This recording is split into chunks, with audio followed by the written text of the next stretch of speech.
اللہ تعالیٰ نے انسان کو پیدا فرمایا، پیدا فرمانے کے بعد ایک مرحلے سے انسان جو ہے وہ آگے بڑھتا گیا۔ بچپن تھا، بچپن کے بعد اللہ نے جوانی عطا فرمائی، اور پھر ایک وقت ایسا بھی آتا ہے کہ جب جوانی کا شباب بھی ختم ہونے لگتا ہے اور بال سفید ہونے لگ جاتے ہیں، کمر میں خم آنا شروع ہو جاتا ہے، نظروں میں کمزوری کا اترنا شروع ہو جاتا ہے، انسان کی وہ طاقت جو جوانی کے عالم میں تھی وہ نہ رہتی، اور جو اس کی بچپن کی حرکتیں تھی، کبھی اچھل کر ادھر جانا، کبھی اچھل کر اس طرف پلٹ آنا، تو وہ بڑھاپے میں جب انسان پہنچتا ہے تو ان میں بھی کمی آ جاتی ہے، اور بڑھاپے میں پہنچ کر انسان کی وہ حالت نہیں رہتی جو جوانی اور بچپن کی ہوتی ہے۔ لیکن یاد رکھیں، بڑھاپا اسلام میں جس شخص کو آیا، جس نے ایمان کی حالت میں بڑھاپے کو پا لیا، پھر اللہ اس بوڑھے شخص کے حق میں بھی اپنی رحمتوں کے دروازے کھول دیتا ہے۔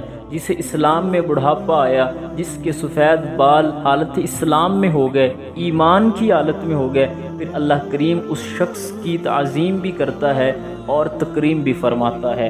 امام ابو نعیم نے لکھا ہے، جو شخص 80 سال کی عمر میں انتقال کرتا ہے، اللہ تعالیٰ اس کے بڑھاپے کا حیا کرتے ہوئے بغیر حساب جنت عطا فرماتا ہے۔ اور فرمایا، جو شخص 90 سال کی عمر میں انتقال کرتا ہے، اللہ تعالیٰ اس کے بڑھاپے کا حیا کرتے ہوئے اس کو حق شفاعت عطا کرتا ہے۔ تو بخشا ہوا ہے، اب جس کی تو چاہتا ہے اس کی بھی سفارش کر دے، اس کو بھی جنت میں لے جا۔ یہ بوڑھے پر اللہ کا خاص کرم ہوتا ہے۔ یار، جب سفید بالوں والوں کا، بڑی عمر والوں کا میرا رب عزت اور تکریم انہیں عطا فرماتا ہے، تو پھر ہمیں بھی چاہیے کہ جس شخص کو اسلام میں بڑھاپا آ گیا، ہم بھی اس کا حیا کریں، اس کی عزت کریں اور اس کی تکریم کریں۔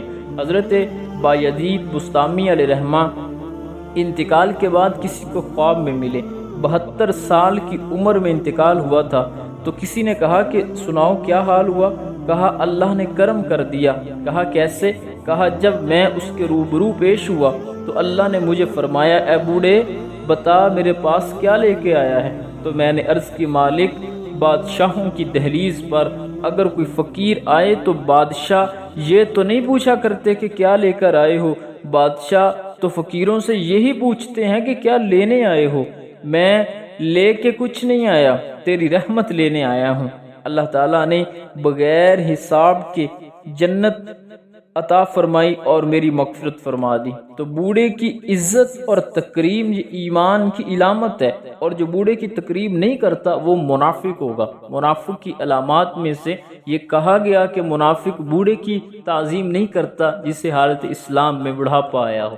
تو منافق نہ بنے، ایمان والے بن کر اور اپنے بوڑھوں کی عزت کرتے ہوئے اپنی زندگیوں کے گزاریں۔ اللہ نے چاہا تو ان کے صدقے ہم پر بھی رحم ہو ہی جائے گا۔